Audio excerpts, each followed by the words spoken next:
Bismillahirrahmanirrahim. Assalamu alaikum warahmatullahi wabarakatuh. Welcome back to my YouTube channel.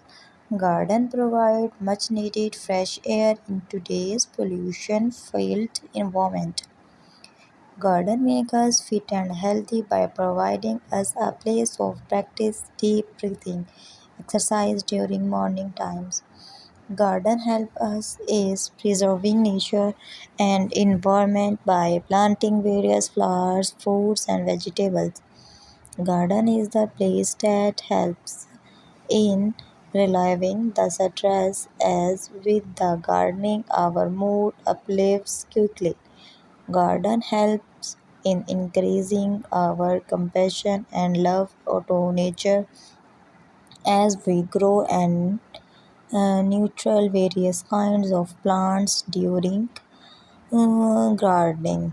Garden with bougainvillea flowers is a visual treat as the flowers are pink in color and are great climber over a fence.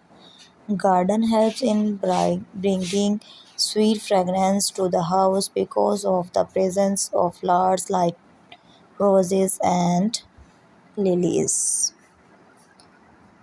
Gardening is good for health.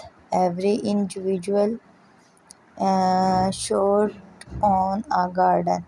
People generally hire a professional gardener who takes care of the garden on a regular basis.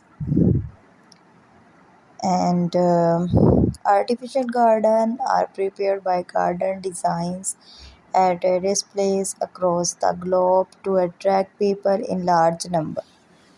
See the wall and hanging lines of the gardening. Gardening is my hobby. I love gardening too so much. I have a beautiful little garden in my house. There are many kinds of plants I have planted in my garden. It has a variety of flowers such as roses, daisies, jasmine, the queen of the night, lilies, etc. The colors of the flowers make the garden more beautiful. Butterflies hover around the flowers. These thanks for watching.